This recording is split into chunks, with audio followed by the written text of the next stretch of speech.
Manly Hall official, is glad to produce, publish and offer. January 1st, 1936, Los Angeles. The problem of illumination in its mystical sense. This month's letter is devoted to the problem of amazing industrial vocabulary but is weak indeed in illumination, as understood in its mystical sense, in transcendental terminology. The term illumination was first used by the early Christians to signify baptism by the Spirit. In the Middle Ages, a sect called the Illuminati sprang up, and it is from the traditions of this order that the Illuminist doctrines of today have their origin. The principal doctrine of Illuminism is that man can be wholly possessed by the light of truth. We may therefore create a metaphysical definition for illumination in the terms of mystical Christianity. When the grace of universal truth comes to any man and abides with him, that man is illumined. It might seem from such a definition that the whole problem is a simple one, but unfortunately, a number of extremely difficult factors present themselves. Illumination is a word representing a very abstract idea. Although the rules of language have been pretty well fixed in the last 200 years, the meanings of obscure words or those pertaining to spiritual mysteries are still comparatively uncertain. We use words to communicate ideas, but while the ideas of men are modified by innumerable shades of meaning, language, which is comparatively inflexible, is seldom a complete or adequate vehicle for the complete communication of thought. For this reason, even carefully chosen words often convey an inadequate or even false impression. Especially is this true of the English tongue, which has developed an enormous vocabulary but is weak indeed in the illumination of spiritual realities. If you're enjoying this video and finding value in the content, we kindly ask you to take a moment to subscribe to the channel. A large portion of our listeners and viewers haven't subscribed yet, and by doing so, you'll help us grow and continue bringing you more high-quality audiobooks. Your support means a lot to us, and it's just one click away. So, go ahead and hit that subscribe button to stay connected and never miss out on our latest releases. The word illumination is peculiarly difficult. First, because of its fundamental inadequacy to signify the state which it is used to define, and second, because its metaphysical inference is entirely beyond the experience of those using the term. In modern metaphysics, the word illumination is applied to the whole gamut of subjective reflexes, from ecstasy to hysteria.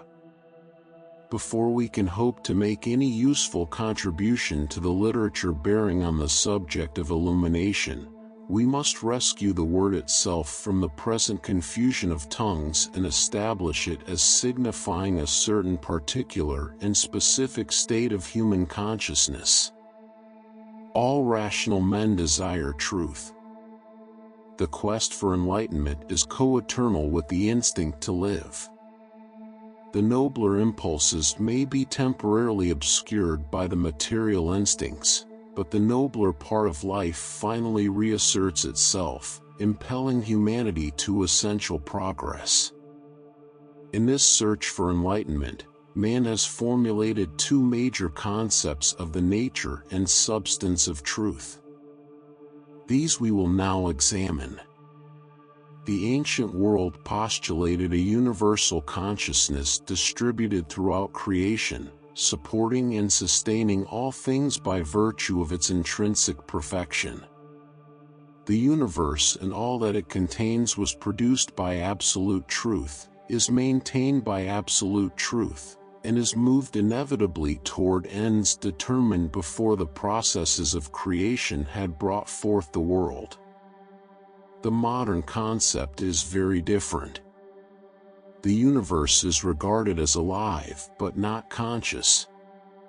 Knowledge is looked upon as accumulative, and to man is assigned the task of revealing truth by an infinite labor through incalculable periods of time.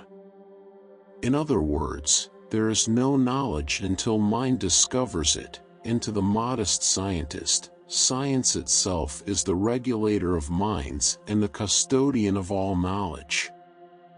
It is inevitable that two such conflicting viewpoints would build about themselves equally divergent schools of thought. Philosophy, the mediator between all the extremes in nature, acknowledges a certain integrity in both viewpoints and combines both postulates in its program of human enlightenment. Our modern civilization is keyed to the scientific notion that all knowledge arises from the desperate struggle of the mind to gather and reconcile the vast body of data which has accumulated through the centuries and now forms the body of learning.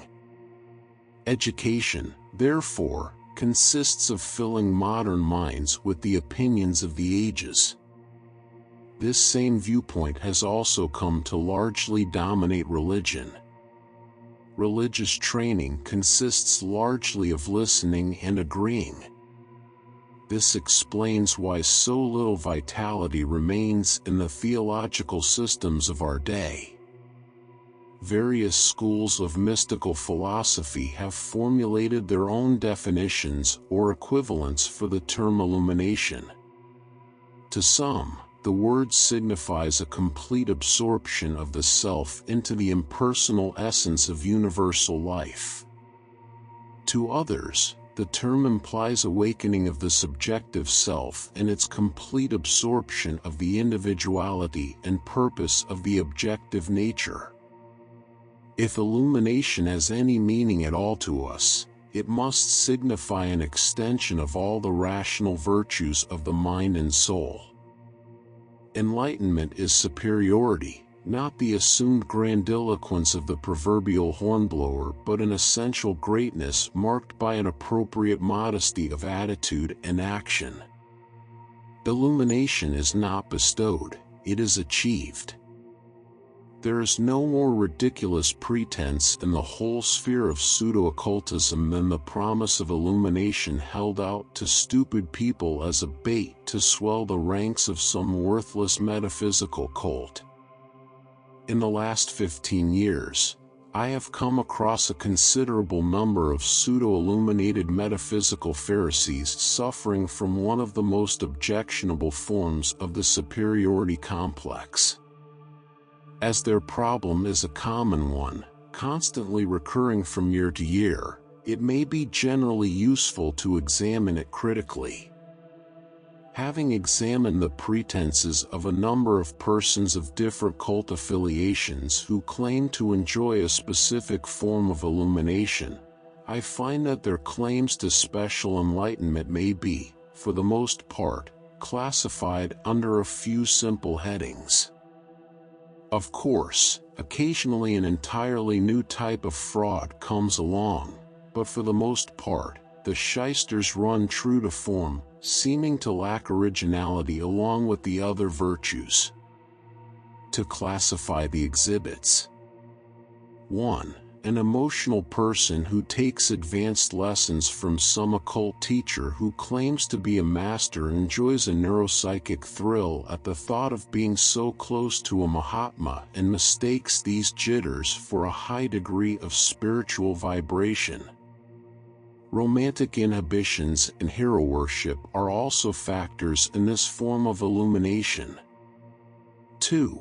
At the present time, there is an exceptionally choice assortment of cults and groups claiming to be the one and only inspired source of perfect wisdom and complete understanding. It naturally follows that when some benighted mortal falls under the influence of such absurd pretenses, he is almost certain to feel that he participates in a high and exclusive consciousness. The pleasant sense of these feelings often passes off as illumination. 3. Then there is the special formula illuminate. He is the type who has paid over well for some metaphysical catchphrases and formulas which he uses as aids when going into the silence or as a means of producing auto-hypnosis. Such a person may have a few mild psychic experiences, or think that he has, so he rests upon his laurels and discusses illumination in a personal and authoritative sort of way. 4. Then, of course, there is the initiate illuminate who has taken 16 degrees in some utterly worthless secret society and is completely intoxicated by the realization of his own importance. He also has access to esoteric documents which have nothing of any importance in them and feels with all due modesty that he is entitled to regard himself as almost an adept. This type is often found sitting around waiting for cosmic consciousness, with the firm conviction that it will arrive at any moment. 5. The next type is the misinformation illuminate. His consciousness is completely overwhelmed by the cosmic truths which have been imparted to him by some metaphysical scalawag. He will tell you in the most odd sotto voce that only his prayers are preventing the next world war, or that if it were not for him and other contrite souls, California would slip into the Pacific Ocean. He may also pass on to the privileged few the important spiritual fact that archangels always part their hair in the center. 6. Then, last but not least, there is the most stubborn and irrational brand of illuminate, the personal experience illuminate. He sees things and has experiences, initiations, and soul flights. Having no knowledge whatsoever of occult matters, he is one of those poor souls who gets mediumship confused with mastery and writes books on cosmic consciousness. Of course, there are modifications and subvarieties, but these are the most common and most typical and account for nearly all of our so-called illuminates. The fact of the matter is that the average student of metaphysics has no concept whatsoever as to the nature of illumination and is therefore in no position to protect himself against foolishness and chicanery. It seems to me that one of the main causes of metaphysical misunderstandings is the time equation in personal development. While it is true that time itself has no spiritual existence, it is also true that while we live in the material world, our activities are measured and circumscribed by the time factor. Impatience is an unphilosophic attitude, and in the task of perfecting oneself, there is no successful way of hastening natural processes beyond a certain systematic endeavor. We should stop thinking of perfection as something just around the corner and admit the evident fact that at the present rate of progress, it will be many lives before anything resembling perfection can be reasonably expected. To extend his spiritual powers, a person must be prepared to devote an appropriate amount of time to his endeavors. Take, for example, the average metaphysician. Up to middle life, there was probably little if any interest in philosophy and self-discipline. At about 40, metaphysics was contacted. For the next 10 years, there was some reading, possibly attendance of lectures on assorted subjects by strangely assorted teachers. These 10 years also brought many disillusionments, and the total progress for the period could not be regarded as very intensive or consistent. But 10 years seems a long time to the person totally unacquainted with cosmic immensities, and the mind begins to entertain thoughts of illumination, rewards, and universal beneficence. These rewards, being totally out of proportion to the merit of action, do not manifest themselves, and impatience grows where patience itself was never cultivated. Once upon a time, I met a dear old soul who, for all practical purposes, epitomizes an entire class of human beings. She had been in New Thought for 19 years, a period which to her mind was just a little short of infinity. She could not conceive that there could be any more to know or any further accomplishment possible. She could quote fluently the platitudes of prominent metaphysicians. She had read all the books, attended all the lectures, and knew all the answers. Perfectly sincere, as far as stupidity can be sincere, she was settling back to await the downpouring of cosmic consciousness. She fully believed she had earned illumination, and its failure to appear was a distinct miscarriage of divine justice. The facts this kindly person did not realize are that art is long and that the human mind has not yet been formed that can possess all knowledge in itself. Illumination is not a matter of 19 years or 9 million years. It is a matter of the unfoldment of the inward self. It may require 1,000 lives to release the soul powers from the entangling corruption of matter. Only a very few human beings have labored so intensely and achieved so fully in their previous lives that they can reasonably expect even a moderate degree of spiritual awareness in this present incarnation. Instead of worrying about cosmic consciousness, which after all is only a term signifying a spiritual state far beyond present probability, rather dedicate the present life to a program of intelligent and reasonable progress. It is not that we should die perfect, but rather that we should die better than we were born. All real growth is gradual, gentle, and sure.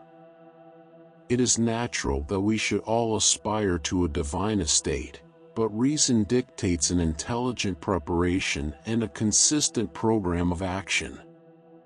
Our term illumination has much in common with the Buddhist term nirvana, or the absolute of absolutism, or the cosmic consciousness of new thought.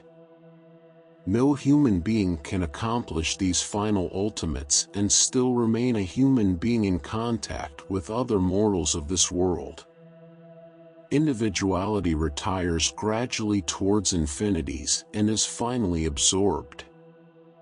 The term illumination, however, has a slightly different inference in practice from finalities. For example, illumination is progressive.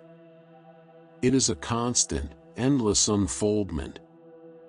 I would like to establish a series of definitions and explanations which I hope every student of occultism will understand and make a part of his philosophy of life. 1. Illumination is man's conscious entry into the sphere of spiritual understanding. It is, so to speak, the soul's coming of age. In the physical life of man, it corresponds to maturity. It is the condition of having outgrown the material illusions which dominate the infancy and childhood of life. As it is impossible for the child to gain the experiences of life except by growing through its several ages, so it is impossible for consciousness to be released into maturity of expression without passing gradually through the educative disciplines imposed upon it by natural law. 2. Illumination can come only to those who have merited it by many lives lived in absolute dedication to the cause of truth. Illumination is not primarily dominated by the factors of this present incarnation. It belongs to the great life cycle of the spirit and not to the small cycle of personality of which the present birth and death are the boundaries.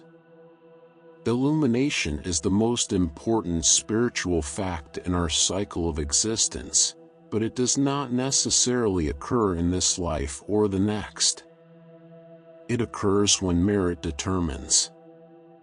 3. illumination is only possible to those who have already highly refined and perfected every aspect of life and action. This refinement, the result of many lives, is revealed in the temperance of the nature in the present life. Uncontrolled emotions, destructive actions, and perverse thoughts cannot exist in a highly evolved person.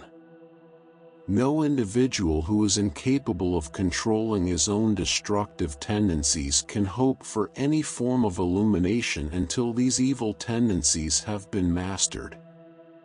4. Illumination is an intensely internal experience arising from the chemistry of merit. Like initiation, illumination is an alchemical mystery. It is part of the Rosicrucian mystery of the transmutation of metals. It is called tincturing. It is the light of the soul shining outward through the body and transmuting every particle of the material nature with the power of beauty, virtue, and wisdom. 5. Illumination can come only to the most highly advanced types of human beings. It is not to be found among inferior types because they are incapable of releasing spiritual powers through poorly organized bodies. Such illuminated human beings as Pythagoras and Plato possessed highly refined organisms, the result of many incarnations devoted to sublimating material principles. Such refinement of organism is absolutely indispensable to any high degree of spiritual progress. 6. Illumination never comes to a person incapable of understanding it or appreciating its significance. It is not unusual for people to go to a teacher of the occult sciences to have their psychic experiences diagnosed and interpreted. One will say, "Such and such a thing happened to me, was it initiation?" Another will say, "I saw some funny lights last night, am I illuminated?" It is a rule that all can depend upon that no one will be illuminated or initiated without knowing it. The reason is very evident. No one can be initiated until he has reached a state of development in which he is perfectly qualified to decide for himself the significance of his mystical experiences. A person who does not know whether he is illuminated or not is very evidently not illuminated, and no human formula may clarify this problem for him. 7. Illumination is never bestowed upon groups or orders nor at any specified time or place by rituals, formulas, lessons, or esoteric revelations. One of the reasons why it is never bestowed upon groups is because there is no recorded incident where a number of people ever merited it at the same time or under the same conditions. In fact, but one or two persons in a generation achieve it. All pretenses to the effect that illumination is communicable are in themselves fraudulent, for not only is it an individual experience, but there is no language known to man by which the consciousness of illumination could be transmitted from one to another. 8. Illumination, or anything like it, can never be promised by anyone. No person who would promise that he could bestow illumination is worthy to possess it, and any person expecting another to illuminate him shows by his own ignorance that he is unworthy to receive such a boon. In all the ancient wisdom teachings, disciplines prepare disciples for spiritual awakening, but the awakening itself is a divine chemistry entirely beyond human control and regulated by the law of karma. 9. Illumination is not a substitute for virtue, effort, or discipline, but rather it is the reward for high accomplishment in all these virtues. These kindly folk who believe that spiritual realization will relieve them of all their earthly responsibilities have too much theology and not enough philosophy in their souls. Theology teaches man to cast his burdens on others, but philosophy to carry them himself. Illumination is not the beginning of occultism but the end of it. Few seek wisdom for its own sake, most desire it only as a solution to the discomforts of life. While wisdom certainly releases man from bondage to trivial annoyances, it also bestows upon him a larger responsibility than he ever knew. 10. Illumination does not cleanse men of the evils of their own natures, but rather comes only to those who have already cleansed themselves by the disciplines of philosophy. There are thousands of metaphysicians who believe that when they get the mystic formula of peace, power, and plenty, all their evil dispositions will be cleansed in the twinkling of an eye. The truth of the matter is that their spiritual extensions of consciousness will never arrive until the life itself has been put in order. As the old philosophers have told us, if we desire the Spirit of God to come and dwell with us, we must cleanse the temple of all unworthiness and rededicate it to the principles of truth and justice. Questions and answers. Question: to what degree is a university education useful to a person interested in the perfecting of his inner spiritual life? Answer: the answer to this question must be understood to be an entirely individual matter. To some, higher educational opportunity is of the greatest importance, whereas to others, it is comparatively meaningless. Education does not ensure spiritual superiority. That is the type of education to be secured from our colleges. On the other hand, education can bestow capacity and appreciation, and, all other things being equal, may be an aid to the appreciation of metaphysical values.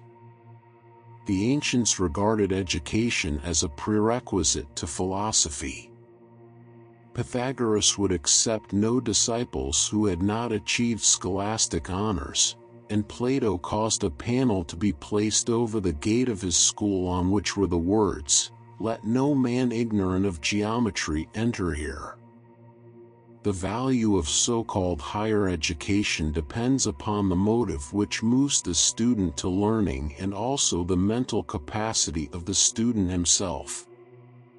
Of course, youth is without the experience necessary for the higher appreciation of educational opportunity, and very few college students are moved to their studies by any great spiritual aspiration. It is only years afterward, when most of the schooling has been forgotten, that the mature person begins to wish that he had been more attentive in his periods of learning. One of the greatest students of comparative religion and philosophy in the modern world was deprived by poverty of the benefits of a university education. General Albert Pike, soldier, scholar, philosopher and Freemason, was turned from the house of learning because he could not pay the matriculation fee. Thus denied, he educated himself and became one of the greatest scholars of the modern world.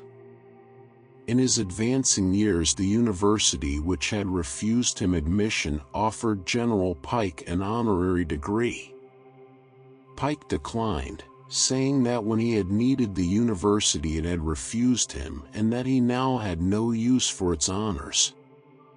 After his 60th year, General Pike mastered the Hebrew language, also the Persian tongue, and Sanskrit, and translated the sacred scriptures of the Jews, Persians and Hindus, with numerous important commentaries. Education is necessary to philosophy, but education is not always to be secured from those institutions presumably dedicated to its promulgation. The shallowness of our present educational theory means usually dubious returns for the years spent in the modern college.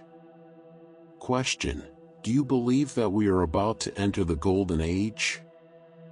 Answer: In the mythology of the Greeks, the life of the earth is divided into 4 great periods, called ages. The first was the Golden Age, the second the Age of Silver, the third the Bronze Age, and the fourth the Age of Iron. These ages correspond with the yugas of the Hindus, which also divide the cycles of evolution into quaternary periods. The Golden Age of the Greeks is described by the poets as a time in which no evil existed, and all nature dwelt together in beauty and harmony. Neither sin nor death had come into the world, and Pandora's box with all its ills had never been opened to loose its misfortunes upon man. For thousands of years, the idealists of the race have dreamed of the return of the Golden Age. They have envisioned man growing wiser and less selfish, evil ceasing, and humanity restored at last to an enlightened and cooperative condition. There is no evidence, however, at the present time that we are in any imminent danger of a general reform. Men grow more selfish with each passing day, and we must experience much more sorrow and suffering before we will voluntarily dedicate ourselves to a program of enlightenment. We now live in the Age of Iron, or the Kali Yuga or Black Age of the Hindus. Until this cycle ends, and alas, many thousands of years remain yet to run, we cannot look for the return of the paradisiacal state described in the ancient fables. Yet the Golden Age must finally come again, for all the progress of the race, though slow and apparently uncertain, is leading inevitably to a better day when humanity, tired of self-inflicted woes, will depart from their present course of evil and bring to reality the utopias of their dreams. Question: what is the Trinity? Answer: nearly all of the great religious systems of the world represent their supreme deity as manifesting through a trinity or triad of attributes. The origin of the doctrine of the Trinity is too remote to permit discovery and analysis, but the belief that universal energy manifests triadically appears to be justified by the findings of modern science. Deity was frequently symbolized by the ancients as an equilateral triangle. Pythagoras represented divinity under the form of a triangle of dots to signify the divine power and its extensions or manifestations. In India, the Trinity consists of the creative, preservative, and disintegrative aspects of universal life. These powers are represented by 3 human faces united in one head, as in the Trimurti of Elephanta, this composite figure representing the triple mystery of the Godhead.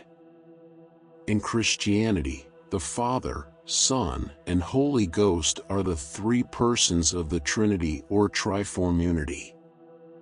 The 3 divine powers emanate from themselves the 3 worlds or planes of existence, termed heaven, earth, and hell in Christian theology, or in the terms of Platonic philosophy, the spiritual, intellectual, and material creation.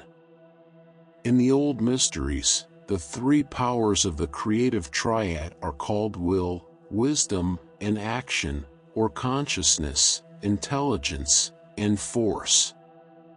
These powers are sometimes represented as 3 pillars or columns, as in the case of the Kabbalah. These pillars are referred to as the triple foundation of the world and represent the 3 forms of universal energy by which the equilibrium of creation is preserved. Question: have we entered the Aquarian Age yet? Answer: there is some difficulty in determining astronomically the actual time of the Sun's ingress into a zodiacal sign. Certain arbitrary factors must be accepted before any satisfactory calculation is possible. According to the opinions of modern astronomers, the Sun is now in about the 8th degree of Pisces, and therefore has about 8 degrees yet to retire before it retrogrades by the precessional motion out of the sign and into Aquarius. The precessional motion is about 1 degree in 72 years. According to this calculation, it will be nearly 600 years before the Sun actually enters the sign of Aquarius at the equinox and the Aquarian age has its beginning. Of course, the Sun changes degree every 72 years, and these degree changes are in themselves capable of producing a considerable change in the life of man. I know that several metaphysical movements are of the opinion that we have already entered the Aquarian age or will very soon do so, but I do not believe that these organizations can justify their opinions astronomically. Question: some time ago I went to an evangelistic meeting and during the service there were people who took the baptism of the Holy Spirit. They became hysterical and rolled on the floor for over an hour. They were supposed to be under the power of God. I would like to know your opinion regarding this. Answer: religious hysteria plays an important part in many of the world's theological systems. From the shamanism of primitive cults to such elaborate religious institutions as Christianity, hysteria is an important equation in the phenomenon of faith. Most people of devout religious leaning are intensely emotional. Orthodox theology is, for the most part, a faith of inhibitions. For many hundreds of years, it was regarded as a theological sin to be comfortable, and to be happy endangered the immortality of the soul. A creed that constantly preached "thou shalt not" and constantly limited the normal emotional expression of its followers was certain to bring a goodly number of its parishioners to a state of psycho-emotional hysteria. Imagination-stimulating emotion must result in emotional crisis. Of course, people rolling on the floor are not filled with the Holy Spirit, nor are they under the power of God. They are simply in an emotional spasm and have lost all semblance of self-control. These spasms are very detrimental to bodily harmony, and a person who too frequently gives way to them will destroy emotional poise and mental balance. It is incredible that in this enlightened century the most primitive and barbaric forms of religious sorcery should still be widely practiced under the name of Christianity. Question: what is the philosopher's stone? Answer: the alchemists of the Middle Ages, following the ancient formulas of Hermes the Egyptian, sought to accomplish the 3 ends of the Hermetic art. The 3 goals of alchemical research were the elixir of life, the philosopher's stone, and the transmutation of metals. The elixir of life was the mysterious subtle essence which healed all disease and bestowed immortality. The philosopher's stone was the mysterious ruby diamond or the blood diamond, the wise man's stone, which bestowed all knowledge and power and rulership over all the forces of nature. The transmutation of metals was the secret of regeneration, the restoration of all the corrupted values of life, and security. Of course, alchemy was divine chemistry, the secret of the perfection of life through the disciplines of wisdom. The philosopher's stone was the perfected inner life of the individual, his own diamond soul. He who perfects his own soul possesses the touchstone of the wise. The luminous soul aura of the enlightened human being is the symbolical diamond, and he who has achieved it lacks nothing that is necessary to wisdom and divine authority. The laboratory is life. The retort is the body of the alchemist himself, and the mysterious processes which take place within the retort represent the transmutation of the base elements of life, brought about by living the divine art. Question: please tell me what books will assist me in the study of the sacred magic of the Kabbalah, numbers, etc., and where I can obtain them? Answer: the Kabbalah has been called the secret doctrine of Israel, and is one of the most important sources of the ancient wisdom teachings. Eliphas Levi, the French Kabbalist, wrote that the three most important books of the Kabbalah are the Zohar, the Sefer Yetzirah, and the Apocalypse. The Zohar has been recently translated into English for the first time and is published by the Sonsino Press, 5, Gower Street, London, WC. The Sefer Yetzirah can be ordered from any bookstore dealing in second-hand occult books. Several editions exist in English. In addition to these works, there are several authors who have written explaining or interpreting Kabbalistic thought. Isaac Meyer, Arthur Edward Waite, Francis Ginsberg, and MacGregor Mathers have all written readable works on the subject. The great textbook of Kabbalism is the Kabbalah Denudata, published in 1677 in Latin only by Nor von Rosenroth. This book may be consulted in the San Francisco Public Library, the New York City Public Library, and in the Library of Congress. Books dealing with the numerology of the Kabbalah are extremely scarce. The only works I have on the subject are in manuscript. Authentic books on any phase of numerology are extremely rare, and the popular available writings are of doubtful importance. Stanley's History of Philosophy has a good article on the Pythagorean theory of numbers. Thomas Taylor's Theoretic Arithmetic is the most important textbook available on this subject. Wynne Westcott's Numbers is a small but interesting handbook. I hope at some future time to be able to publish some of the old manuscripts on numerology in our collection. Sincerely yours, Manly P. Hall. Copyright 2025 by Manly Hall Official. Thank you for listening. Please consider to subscribe, like, and share to help the channel growth, new videos on a daily basis.